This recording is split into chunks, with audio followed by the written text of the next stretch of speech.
আজকে আমি আপনাদের সঙ্গে আমের আচার রেসিপি শেয়ার করতে চলেছি। তো বন্ধুরা, স্কিপ না করে পুরো ভিডিওটি দেখতে থাকবেন এবং আমার সঙ্গে থাকবেন। তো কেমন আছেন বন্ধুরা? আমি দেবযানী রান্নাঘরে আপনাদের সকলকে স্বাগত জানাই। আমের আচার বানানোর জন্য আমি এখানে দুটি আমের ব্যবহার করেছি এবং দুটি আমি সুন্দর করে খোসাটাকে ছাড়িয়ে নিয়ে ছোট ছোট টুকরো করে কেটে নিয়েছি। আমের আচার দেওয়ার জন্য আমি একটি মশলা বানিয়ে নেব। তার জন্য আমি মৌরি নিয়েছি, সর্ষে নিয়েছি, পাঁচফোড়ন নিয়েছি এবং সেই সঙ্গে গোটা জিরে নিয়েছি, যেটাকে আমি এবার কড়াইয়ে খুব সুন্দর করে ভেজে নেব। যখন মশলাটা ভাজতে ভাজতে বেশ সুন্দর একটি গন্ধ ছাড়তে শুরু করবে, তখন আমি একটি পাত্রে ঢেলে ঠান্ডা করবার জন্য এটাকে রেখে দেব। যে কোনো আচারকে আরও সুন্দর বানানোর জন্য কিন্তু বিশেষ করে এই ধরনের মশলার ভীষণ রকমভাবে প্রয়োজন।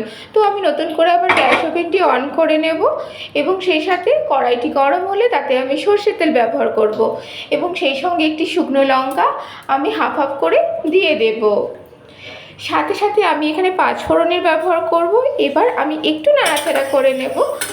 যখন ফোড়নটির থেকে খুব সুন্দর একটি গন্ধ ছাড়তে শুরু করব, তখন সামান্য পরিমাণ হলুদ, সামান্য পরিমাণ লবণ এবং সেই সঙ্গে ধনে গুঁড়ো এবং লাল লঙ্কার গুঁড়ো দিয়ে দেব। এবার মশলাটাকে একটু নাড়াচাড়া করে নিয়ে আমি এবার আমটাকে এর মধ্যে দিয়ে দেব। আমি যেহেতু কাটার পরেই আমটাকে ধুয়েছি, সেই জন্য আমের মধ্যে কিন্তু সামান্য জল আছে। আমি এইবার ভালো করে যখন একটু কষাতে থাকবো, আস্তে আস্তে করে যে জলটা আছে সেটা টেনে যাবে।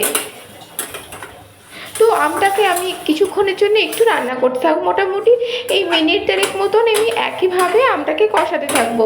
কষাতে কষাতে যখন আমের ভেতরের সমস্ত জলটাও শুকিয়ে যাবে এবং সেই সঙ্গে মশলাটা দিয়েও ভালো একটু কষানো হয়ে যাবে, তখন আমি এখানে 2 চামচ আখের গুড় অ্যাড করব এবং সেই সঙ্গে সঙ্গে আমি 2.5 চামচ মতন চিনিরও ব্যবহার করব। এবার সমস্ত এই গুড় আর চিনি দেওয়ার পরে আমি এবার খুব সুন্দর করে খুন্তির সাহায্যে মিশিয়ে নেব এবং মোটামুটি মিনিট 3 মতন এটাকে একই রকমভাবে আমি জাল দিয়ে যাব। জাল দিতে দিতে যখন বেশ ঘন হয়ে যাবে এবং একটি আঠা আঠা ভাব তৈরি হবে, তখন আমি যে ভাজা মশলাটি ঠান্ডা করবার জন্য রেখে দিয়েছিলাম এবং আমি হামানদিস্তাতে এটাকে হালকা হালকা একটু গুঁড়ো করে রেখেছি। এটা পুরোপুরি মিহি করে গুঁড়ো করা নয়। এবার এই মশলাটিকে আমের আচারের মধ্যে আমি অ্যাড করে দেব এবং আবারও খুন্তির সাহায্যে আমি খুব সুন্দর করে এটাকে মিশিয়ে নেব।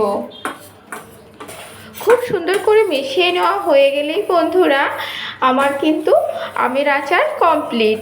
তো আপনারা অবশ্যই এরকম রেসিপি বাড়িতে ট্রাই করবেন। ভীষণই ইজি রেসিপি আর খুব বেশি সময়েরও দরকার নেই। আর আপনারা এটা স্টোর করে মাসের পর মাস রাখতে পারেন, কিন্তু এটা বাড়িতে থাকবে না বেশি দিনের জন্য। এই আমের আচার রেসিপিটি এত টেস্টি হয় যে আপনার বছরে যে কতবার বানাতে হবে তার কোনো ঠিক থাকবে না। তো আশা করি আপনাদের এই ভিডিওটি দেখে ভালো লেগেছে। ভালো লেগে থাকলে অবশ্য করে লাইক, শেয়ার এবং কমেন্টস করবেন এবং আপনাদের মূল্যবান মতামত অবশ্য করে জানাবেন। আমার পাশে থাকার জন্য আমার সকল বন্ধুকে অনেক অনেক আন্তরিক ভালোবাসা এবং শুভেচ্ছা। সেই সঙ্গে নতুন বন্ধুদেরকে অনুগ্রহ করে বলবো যে আমার চ্যানেলটিকে অবশ্য করে সাবস্ক্রাইব করবেন এবং ভিডিওটির পিকচার কোয়ালিটি কেমন আসছে সেটা সম্পর্কেও অবশ্য করে জানাবেন। তাহলে বন্ধুরা, দেখা হবে আবার আগামী পর্বে। ততক্ষণের জন্য ভালো থাকবেন, সুস্থ থাকবেন।